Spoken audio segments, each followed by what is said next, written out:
खुलुमबाय नोंथांमोनखौ बेलासिनि गोसो गोथारै बरायबाय। दिनै 3 अक्ट'बर 2020 सुनिबार फैदो दिननि बेलासिनि माखासे फिसा गेदेर खौरांफोरखौ फारि फारि मिथिनानै लानि। गिबि खौराङा जाबाय नेशनेल इनभेस्टिगेशन एजेन्सिया छत्तीसगढ़नि एमएलए भीमा माधवीखौ बुथारनायाव मदद होनाय 6 जन सुबुंफोरखौ एरेस्ट खालामनो हायो। बेनि अनगायैबो नेशनेल इनभेस्टिगेशन एजेन्सिया गनायजायै बा बेन जानाय सिपिआइनि 33 जन केडारफोरनि सायाव केस फाइल खालामनाय जाबाय। लोगोसे मुकेश खान्नानि ओंखारनो गोनां गोदान प्रजेक्ट जाय प्रजेक्टनि मुङानो जाबाय शक्तिमान 2। बे शक्तिमान 2आ क्रिस सावथुन आरो रावण सावथुननिसायबो बांसिन बा गेदेरसिन प्रजेक्ट होननानै बिथाङा बुंदों। नाथाय बे शक्तिमान 2आ माब्ला रिलिज जागोन बा माब्ला ओंखारगोन बेखौ दासिमबो फोरमायनाय जायाखै। जेब्ला फोरमायनाय जागोन नोंथांमोननो आङो भिडिअ खालामनानै फोरमायगोन।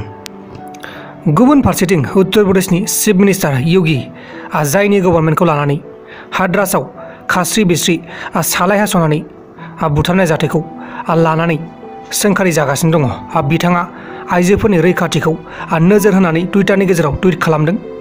इउपिआव जायफोरा बिमा बिब' बिनानाव बिथांमोनखौ खहा खालामनो नाजागोन बैसोर दुथांफोरखौ ओरैबायदि साजा होगोन जे बियो इयुननि बा उननि थाखाय बिदिन्थि जानानै थागोन। बेबायदि होननानै बिथाङा टुइटारनि गेजेरजों फोसावदों आरो बिथाङा रादायबो होबावदों बियो जोंनि रादाय आरो समाय होननानै।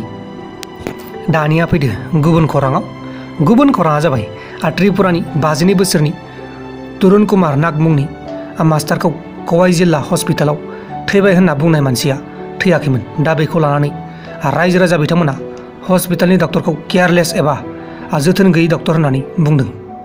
बेमारिखौ दा GBP हस्पिटालाव लाखिनाय जाबाय। डक्टरफोरा सासे जिउ गोनां मानसिखौ बोरैहाय बिदि थैबाय होननानै फोसावनो हाखो दा बेखौ नायबिजिरगासिनो दङ। नायबिजिरनाया सोलिगासिनो दङ। BTCनि बिसायख'थिखौ डिसेम्बराव जागोन आरो गासिबो फरायसालिफोरखौ नभेम्बर दाननिफ्राय जागायफिनसिगोन होनना हेमन्त बिश्व शर्मा बिथाङा फोसावनानै होबाय। दाखालिनो फोसावदों नाथाय आङो भिडिअ खालामनो सोलाबाखैमोन। दिनैसो फोसावनाय जाबाय आंबो। गुबुन खौराङा जाबाय त्रिपुरानि DD निउज चेनेलाव जार्नालिस्ट खामानि मावग्रा 48 बोसोरनि बिश्वजित भट्टाचार्यआ गावनि जिउखौ फोजोबनानै लाबाय। त्रिपुरानि दालाइ जिल्लानि कमलपुराव गावनि थाग्रा न'आव बिथाङा गावनि जिउखौ गावनो फोजोबनानै लाबाय फासि नांनानै। अब्ला दानिया फैलायदो गुबुन खौराङा जाबाय मुम्बाइ क्राइम ब्रान्चआ मैयाहाय शुक्रबारखालि बलिउडनि एसिस्टेन्ट मेकआप आर्टिस्ट सानैखौ ड्राग्स फालांगिरि खालामनाय दायाव एरेस्ट खालामनाय जाबाय। एरेस्ट खालामजानाय सानै सुबुंनि मुङानो जाहैबाय निकितेन जाधव आरो पारवेज हालय। लोगोसे उत्तर प्रदेश पुलिसआ राहुल गान्धीखौ हाद्रासनि जाथायाव धर्ना खालामनो थांनायाव एबा न'खरनि मानसिफोरखौ खौरां लानो थांनायाव एटेक खालामजानायखौ लानानै आसामनि कंग्रेसनि खामानि मावग्राफोरा उत्तर प्रदेशनि बेरेखा बा उत्तर प्रदेश सरकारनि फारसे बेरेखा आन्दलन खालामदों आरो उत्तर प्रदेशनि चिफ मिनिस्टार योगीनि मुसुखा बानायनानैबो सावदों।